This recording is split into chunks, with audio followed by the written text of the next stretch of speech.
Indian evidence act में आप लोगों को फैक्ट इन इशू या विवादक तथ्य बताया जा रहा था, जिसमें कि आप लोगों को विवादक तथ्य के बारे में सामान्य बातें बताई गई थी। अब आपका जो बेयर एक्ट की परिभाषा है, इंटरप्रिटेशन है, उसको एक एक शब्दों को देखना है। देखिए बेयर एक्ट क्या कहता है। सेक्शन 3 विवादक तथ्य से अभिप्रेत हैं और इसके अंतर्गत आते हैं। इसका मतलब ये हुआ कि अगर कहीं भी शब्द मीन्स एंड इंक्लूड्स रहे, यानी कि इसका अर्थ है और इसके अंतर्गत आता है, अगर ये शब्द कहीं भी परिभाषा में रहे तो आप ये कहिएगा कि ये परिभाषा समावेशी है, अर्थात अन्य बातों को भी अपने में समाहित करती हैं। जहाँ तक बेयर एक्ट की परिभाषा की बात है, जो बेयर एक्ट की परिभाषा है उसको एक एक शब्दों को देखिए। क्या कहा गया है? कोई भी तथ्य, यानी कि इसका मतलब ये कहा गया है कि कोई भी तथ्य यानी कि कोई भी फैक्ट। फिर ये कहा गया है आपका कि कोई भी तथ्य, इसके बाद जो शब्द दिए गए हैं, जिस अकेले से ही या अन्य तथ्यों के संसर्ग में, यानी कि कोई भी फैक्ट है या तो वह अकेले यानी कि सिंगल, या अन्य तथ्यों के संसर्ग का मतलब कोरिलेट होकर यानी कि जुड़कर का मतलब संबंधित होकर, जो अन्य तथ्यों के संसर्ग में किसी ऐसे अधिकार, दायित्व या निर्योग्यता के, अर्थात इसके बाद 3 शब्द दिए गए हैं आपका।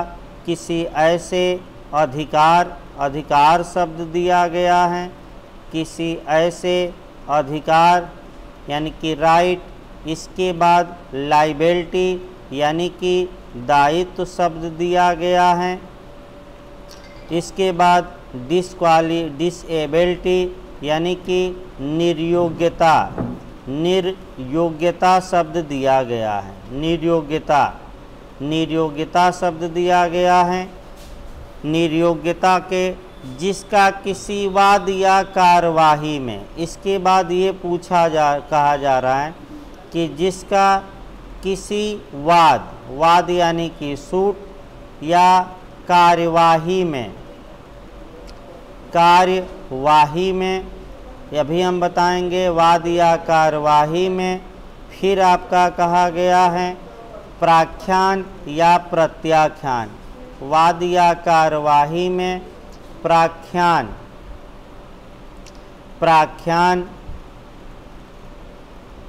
प्राख्यान का मतलब हुआ डिमांड या मांग, या प्रत्याख्यान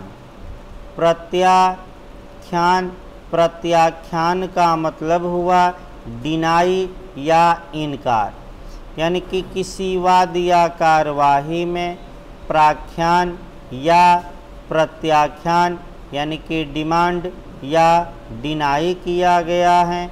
अस्तित्व, अनस्तित्व कह सकते हैं। अस्तित्व, अनस्तित्व, प्रकृति या विस्तार की उत्पत्ति अवश्यमेव होती है, यानी कि इसका मतलब ये हुआ अस्तित्व यानी कि वह तथ्य मौजूद हैं, अस्तित्व। इसके बाद दिया गया है अनस्तित्व। इसके बाद दिया गया है आपका, कह सकते हैं प्रकृति। इसके बाद शब्द दिया गया है आपका विस्तार की उत्पत्ति यानी कि क्रिएशन या जन्म अवश्य अवश्य मेव यानी कि हर हाल में होता है। देखिए ये आपका बेयर एक्ट की परिभाषा है।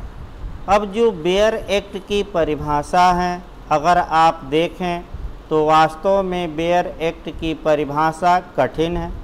अगर मेंस में आता है तो आपको सलाह दी जाती है कि रट्टू तोता भी बनना पड़ता है कुछ मामलों में, अर्थात इस परिभाषा को हूबहू रटने का प्रयास करिए। मैं तो समझा ही रहा हूँ, लेकिन आप रटने का प्रयास भी करेंगे, लेकिन इसको समझिए।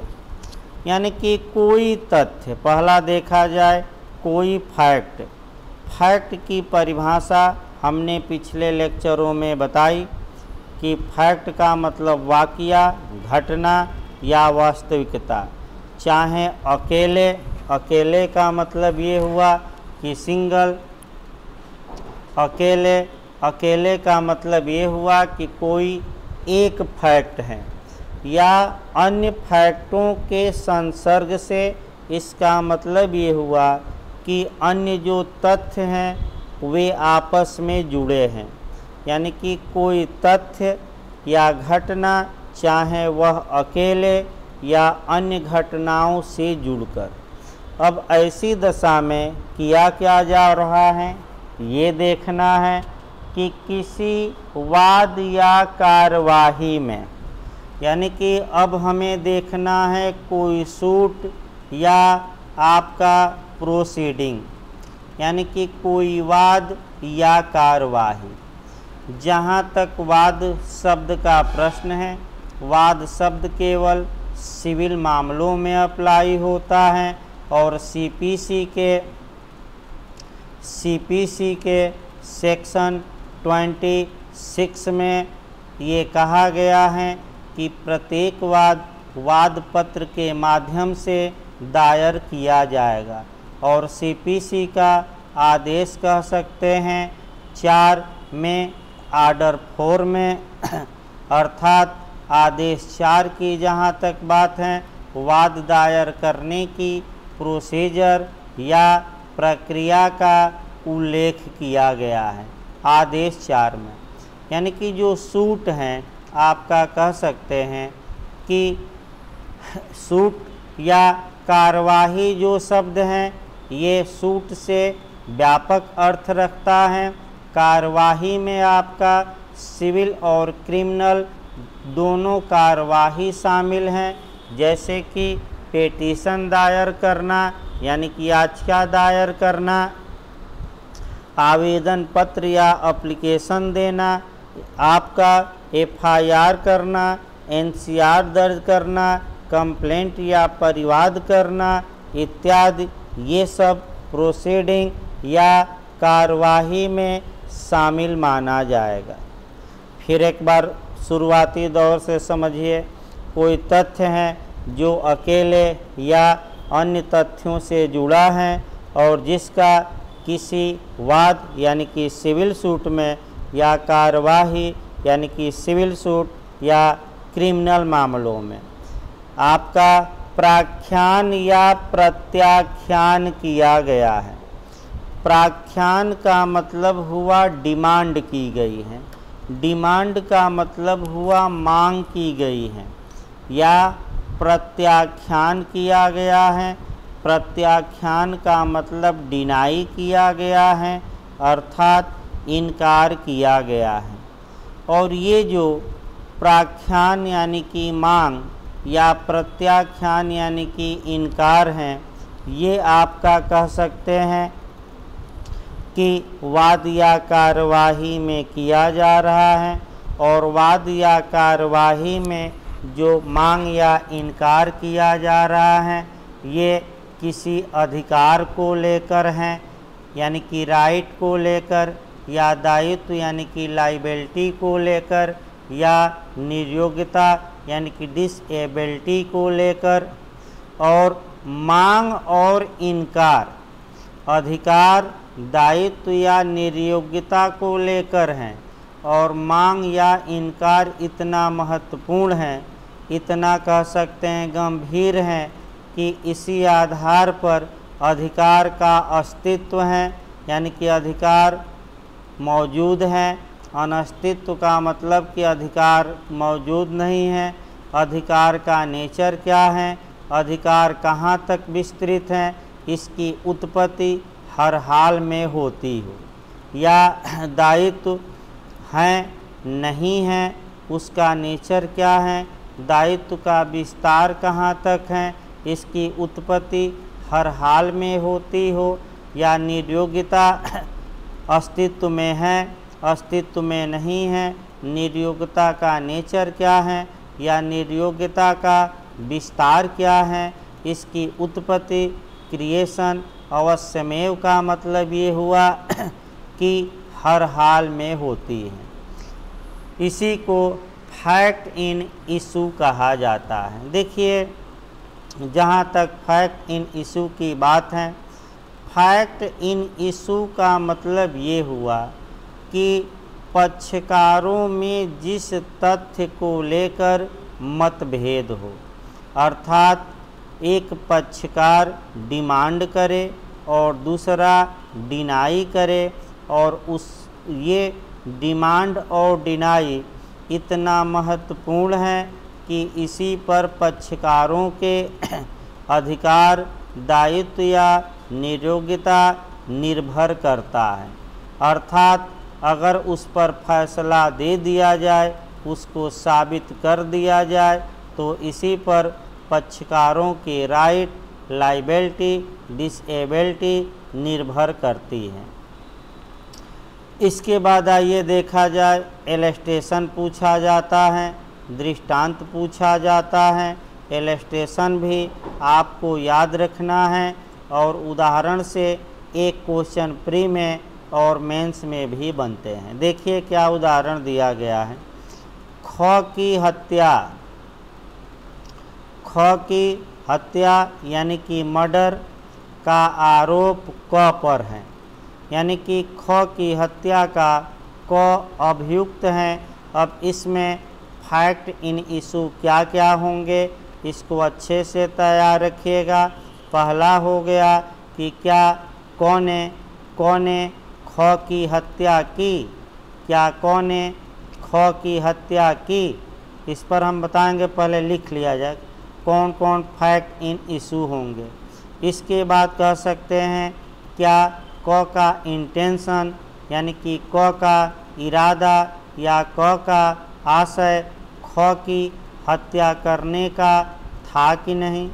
इसके बाद आपका देखना पड़ेगा, कह सकते हैं तीसरा जो है, क्या क हत्या करते समय अचानक और गंभीर प्रकोपन में आ गया, प्रोवोकेशन में आ गया, प्रकोपन में तो नहीं आ गया, प्रकोपन के कारण तो हत्या नहीं किया, ये भी फैक्ट इन इशू हैं।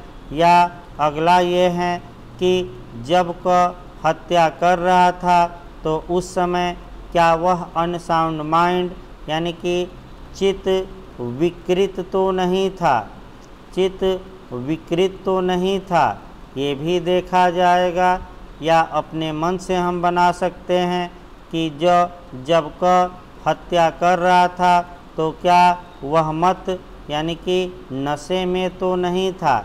ये भी हो सकता है कि जब क हत्या कर रहा था तो क्या उसकी एज 7 वर्ष से कम थी, इत्यादि। ये फैक्ट इन इशू है। अब देखिए इसमें होगा क्या, अभियोजन ये कहेगा कि कौन ने हत्या ख की, जबकि क कहेगा कि मैंने ख की हत्या नहीं की।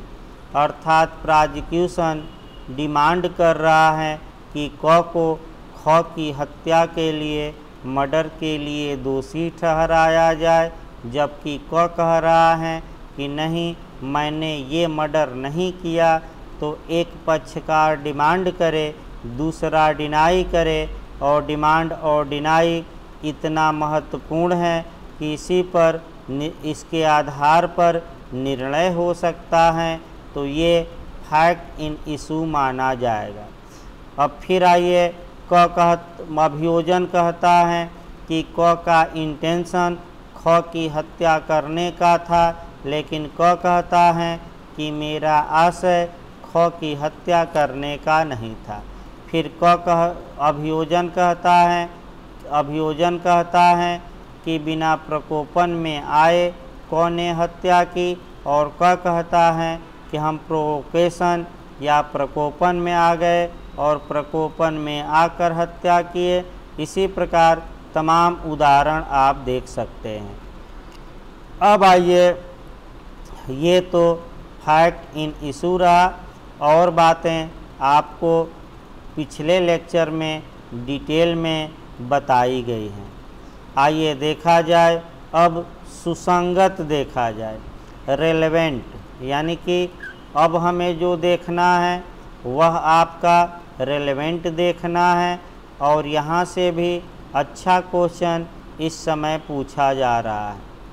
देखिए, अब आपका जो हम पढ़ा रहे हैं शब्द, जो धारा 3 में आपका निर्वचित किया गया है, वह शब्द है आपका रेलेवेंट। देखिए, सुसंगत, सुसंगत,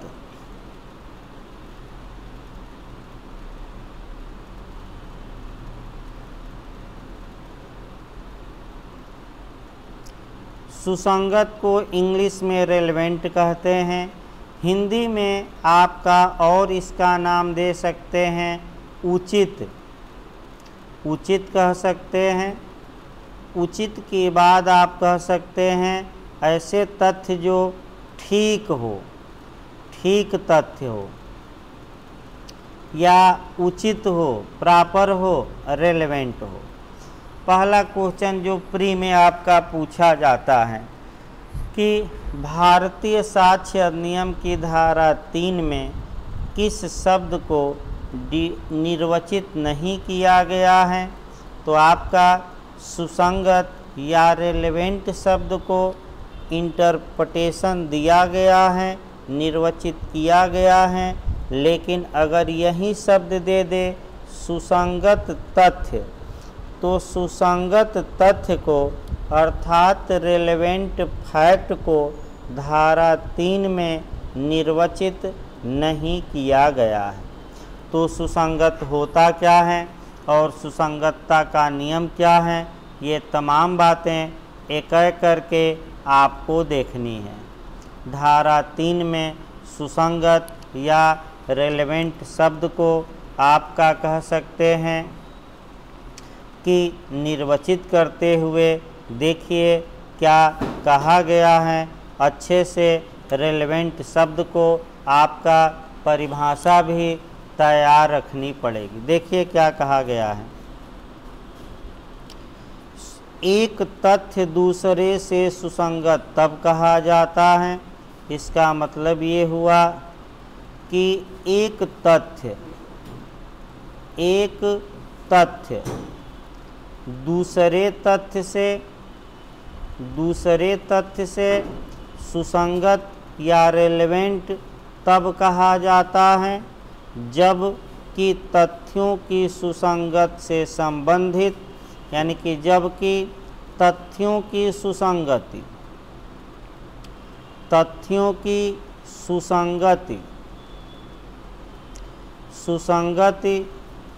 से संबंधित, इसके बाद आपका शब्द है तथ्यों की सुसंगत से संबंधित इस अधिनियम के उपबंधों में निर्दिष्ट प्रकार से, यानी कि जो तथ्यों की सुसंगत से संबंधित इस अधिनियम यानी कि भारतीय साक्ष्य अधिनियम में जो उपबंध किए गए हैं, जो प्रोविज़न किए गए हैं, जो प्रावधान किए गए हैं, उनमें से किसी से जुड़ा हो, अर्थात उनमें से किसी से कोरिलेट हो या जुड़ा हो या संसर्गी हो। यानी कि कब ये कहा जाएगा कि एक तथ्य, एक घटना, माने कह सकते हैं रेलेवेंट है कोई घटना, तो इसके लिए जो कानून ये कहता है कि एक तथ्य दूसरे से सुसंगत तब कहा जाएगा रेलेवेंट या उचित तब कहा जाएगा जब तथ्यों की सुसंगत से संबंधित जो उपबंध भारतीय साक्ष्य अधिनियम में दिए गए हैं उनमें से कहीं न कहीं वह तथ्य वह घटना आपका रिलेटेड हो, जुड़ी हुई हो। अब समस्या ये आई कि जहाँ तक तथ्यों से संबंधित उपबंध भारतीय साक्ष्य अधिनियम में कहाँ से कहाँ तक दिए गए हैं, तो अगर ये क्वेश्चन पूछे तो तथ्यों की सुसंगत आपका दिया गया है धारा 6 से लेकर धारा 55। इसका मतलब ये हुआ कि कोई तथ्य रेलेवेंट या सुसंगत तब कहा जाएगा जब वह धारा 5 से 55 तक में जो तथ्यों की सुसंगत के बारे में जो तथ्यों की सुसंगति या सुसंगत तथ्य के बारे में प्रावधान किया गया है उसमें कहीं न कहीं वह जुड़ा हो। इसका मतलब ये हुआ कि कोई तथ्य जो 6 से लेकर 55 तक की धारा में कहीं सेट हो जाता है या कहीं आ जाता है, कहीं सेट हो जाए, तो हम कहेंगे कि वह रेलेवेंट हैं, वह सुसंगत हैं, वह बातें उचित हैं कानूनी तौर पे। इसका मतलब ये हुआ कि जहाँ तक सुसंगत की बात है, अब जहाँ तक सुसंगत की बात है, अब सामान्य बातें देखिए। उस सामान्य बातें तब आपका उदाहरण बताया जाएगा एक एक करके। देखिए, जहाँ तक सुसंगत की बात है, पिछली बार यूपीजे में ये क्वेश्चन बना था, अब जो हम बताने जा रहे हैं, और ये क्वेश्चन आपका अच्छे से तैयार करना है। ये क्वेश्चन लगातार बनता भी है। सुसंगति 2 प्रकार की होती है, यानी कि रेलेवेंसी 2 प्रकार की होती है। यानी कि आपका एक विधिक यानी कि लीगल, एक विधिक रूप से सुसंगत, कानूनी रूप से सुसंगत होता है, और एक जो उचित तथ्य होते हैं तार्किक रूप से। तार्किक यानी कि रीजनिंग के आधार पर या रीजन के आधार पर। विधिक या लीगल रूप से रिलेवेंट फैक्ट। देखिए, अब यही आपका क्वेश्चन बनता है कि जो धारा 6 से लेकर एविडेंस में 55 तक की बातें दी गई हैं, ये किस रूप में रेलेवेंट हैं, तो आपका जवाब रहेगा विधिक रूप से। अब यहाँ जो आपका क्वेश्चन बनता है, जो जिन बातों को, जिन तथ्यों को, जिन घटनाओं को कानून सही मानता है या कानून उचित मानता है, अर्थात धारा 6 से लेकर 55 तक में उचित माना गया है, ये माना जाता है कि ये रीजनिंग के आधार पर यानी कि तर्क के आधार पर या तार्किक आधार पर भी ये उचित होंगे। अब क्वेश्चन का मॉडल देखिए कैसे बना है। ये मॉडल थोड़ा अच्छे से तैयार रखिएगा, यहाँ गलत होने के पूरे चांस रहते हैं। धारा 6 से लेकर 55 तक विधिक रूप से सुसंगत तथ्यों का उल्लेख किया गया है। जो प्रत्येक विधिक रूप से सुसंगत तथ्य तार्किक रूप से भी सुसंगत होता है। यानी कि धारा 6 से लेकर 55 में जितने रेलेवेंट फैक्ट दिए गए हैं वे लीगल रूप से भी रेलेवेंट हैं और रीजन के आधार पर भी रेलेवेंट हैं। यानी कि विधिक सुसंगत भी हैं और तार्किक सुसंगतता भी 6 से लेकर 55 में समाहित हैं। अब क्वेश्चन का मॉडल बना दिया जाए। देखिए आपका क्या पूछा गया था। धारा 6 से लेकर 55 में विधिक सुसंगतता दी गई है, फिर तार्किक सुसंगतता दी गई है, फिर दिया था तीसरा विधिक या तार्किक, और चौथा इनमें से कोई नहीं। अब देखिए भरमाऊ क्वेश्चन मॉडल यूपीजे में कैसे बना था। अगर इस मॉडल का आपका क्वेश्चन आए और आपका देखिए इसमें क्या है, पहला दिया है विधिक रूप से सुसंगत। ठीक है भाई, हम लगातार बता रहे हैं कि ये विधिक रूप से सुसंगत हैं। तार्किक सुसंगतता तो तर्क के आधार पर अभी हम बताएंगे, विधिक या तार्किक दे दिया, इनमें से कोई नहीं। अगर ऐसा ऑप्शन आए तो केवल और केवल आप विधिक रूप से सुसंगत मारिए। लेकिन यही ऑप्शन हल्का सा आपका जोड़ देगा और यहाँ जो है आपका यही ऑप्शन में हल्का सा कवर करेगा और विधिक और दे देगा, विधिक एंड दे, तब आपका क्वेश्चन का मॉडल बदल जाएगा। क्योंकि विधिक सुसंगतता भी है और ये जो विधिक रूप से जितनी भी तथ्य सुसंगत हैं ये हर हाल में रीजनिंग के आधार पर भी सुसंगत होते हैं। अर्थात इसका मतलब धारा 6 से 55 तक जो बातें दी गई हैं वह विधिक रूप से सुसंगत और तार्किक रूप से भी सुसंगत है, लेकिन क्वेश्चन का मॉडल भी आपको अच्छे से देखना है। देखिए आपका कह सकते हैं कि आगे बढ़ा जाए। अगला आगे बढ़ने में आपको देखना है तार्किक सुसंगतता क्या होती है। तार्किक सुसंगतता का मतलब ये हुआ कि तर्क के आधार पर, रीजनिंग के आधार पर उस बात को उचित मानना। अब आपका यहाँ से जो क्वेश्चन बनता है अच्छा क्वेश्चन बनता है, यानी कि जो तर्क कहे, तर्क जिसे उचित कहे उसको आपका सुसंगत कह सकते हैं। तर्क के आधार पर जो उचित हो, तो यहाँ और अच्छे से जानना है। तर्क के आधार पर तमाम बातें उचित होती हैं, लेकिन कानून उसे उचित नहीं मानता। यही क्वेश्चन पूछा जाता है। प्रत्येक तार्किक तथ्य विधिक रूप से सुसंगत नहीं होता। अभी हम उदाहरण बताएंगे।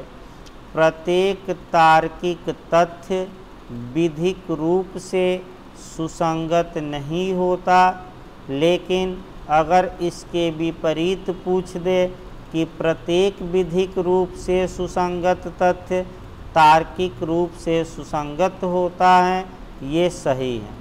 लेकिन तार्किक रूप से जितने भी तथ्य सुसंगत हैं यह आवश्यक नहीं है कि वह विधिक रूप से भी सुसंगत हो।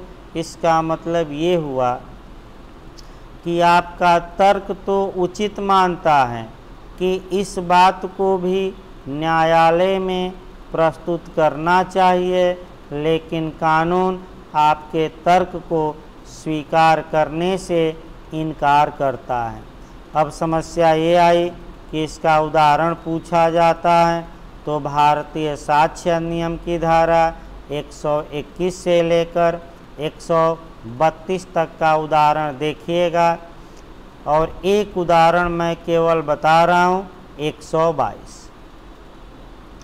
देखिए 122 में क्या है, हस्बैंड और वाइफ के बीच में कम्युनिकेशन, यानी कि पति पत्नी के बीच में संसूचना, पति पत्नी के बीच में संसूचना, सामान्य बातें बताई जाएंगी।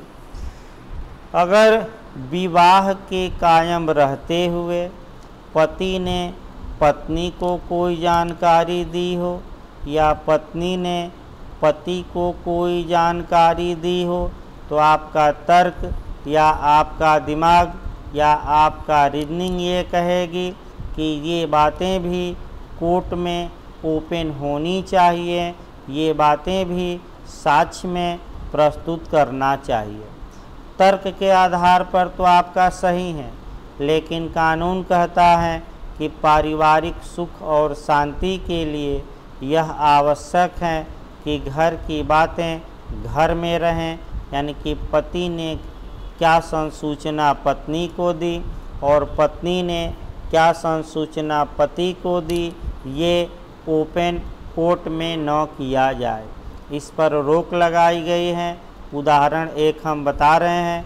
एक पति हैं, मान लीजिए हत्या करके आता है और अपनी पत्नी से बताता है कि मैं ही हत्या किया हूँ, तो क्या पत्नी को बुलाकर, माने पत्नी अगर ये बात कोर्ट में आकर कहे कि हमारे पति ने इस बात को बताया था, तो आपका तर्क के आधार पर ये सही माना जाएगा। लेकिन कानून कहता है कि पत्नी द्वारा ये जो साक्ष्य दिया जा रहा है इसे आपका नहीं स्वीकार किया जाएगा। क्यों? क्योंकि कानून इसे स्वीकार करने से इनकार करता है और वह बात आपका कह सकते हैं कि एविडेंस की धारा 122 में बताई गई है। इसका मतलब ये हुआ, इतना बताने का मतलब कि जो तथ्य या घटनाएं तर्क के आधार पर उचित हैं, यह जरूरी नहीं है, यह आवश्यक नहीं है कि वे न्यायालय में या विधिक रूप से भी उचित मानी जाए। यानी कि प्रत्येक, लास्ट में बता दें, प्रत्येक तार्किक रूप से सुसंगत तथ्य विधिक रूप से सुसंगत नहीं होता, लेकिन प्रत्येक विधिक रूप से सुसंगत तथ्य तार्किक रूप से सुसंगत होता है। अगर क्वेश्चन पूछे कि 6 से 55 किस रूप में सुसंगत हैं, ये कानूनी रूप में भी हैं, विधिक रूप में भी, और जो तथ्य विधिक रूप में सुसंगत होते हैं वह तर्क के आधार पर भी रेलेवेंट या सुसंगत माने जाते हैं। आइए अब रेलेवेंट फैक्ट को आगे बढ़ाया जाए। जहाँ तक रेलेवेंट फैक्ट की बात है या रेलेवेंट की बात है, इसको आगे बढ़ाया जाए। देखिए, आपका जो रेलेवेंट फैक्ट होते हैं, कह सकते हैं, वे काम क्या करते हैं। सुसंगत तथ्य विवादक नहीं होते, किंतु ये विवादक तथ्यों के अस्तित्व या अनस्तित्व को प्रभावित करते हैं।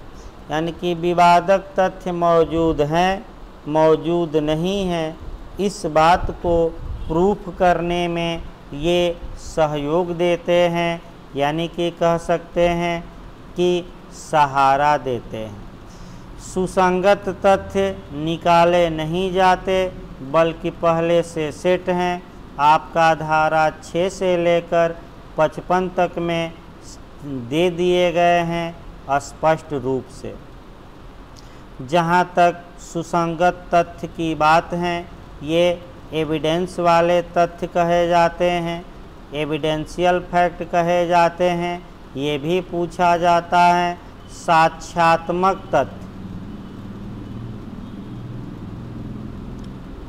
साक्ष्यात्मक तथ्य कहे जाते हैं, यानी कि साक्ष्य संबंधित तथ्य कहे जाते हैं।